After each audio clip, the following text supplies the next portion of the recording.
Preface. This book seeks to record, with reasonable fairness and completeness, the life of James Madison.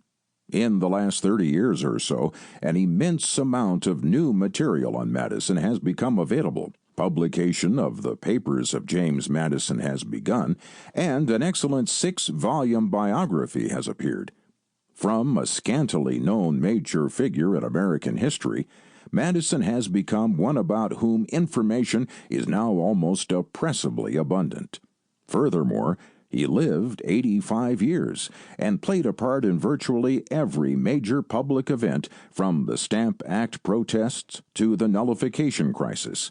Thus, in the past 5 years, I have sometimes envied Cy Surratt, who was able to remark while editing the papers of Alexander Hamilton that he had considered dedicating his volumes to Aaron Burr, who made completion of this task possible.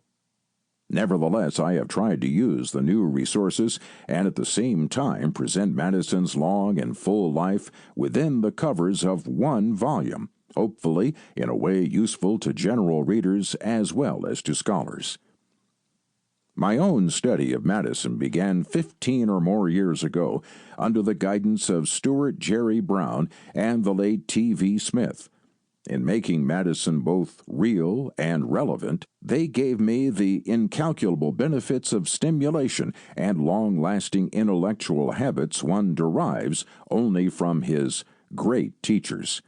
A quite different but equally valuable approach to Madison's life and thought came from the editors of the papers of James Madison, Miss Jean Schneider, William M. E. Rachel, Robert L. Scribner, and the late Leonard D. White, and especially that perfect combination of teacher and scholar William T. Hutchinson, with whom I had the pleasure of working for 4 years while at the University of Chicago.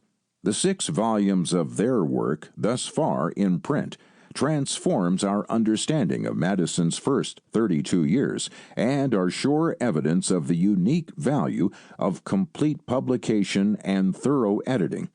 I am deeply indebted to these learned, perceptive, and gracious scholars who, while counseling me about Madison, often supplied nuggets of information from their abundant resources.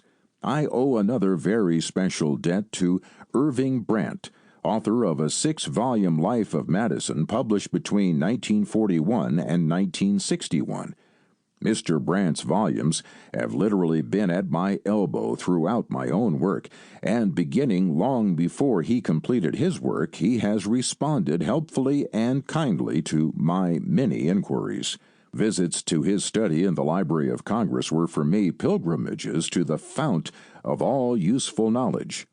Though I have worked throughout from original sources, some of them pointed out to me by Mr. Brandt, and have in places used materials unavailable to Mr. Brandt and made interpretations different from his, I have benefited immeasurably from his work.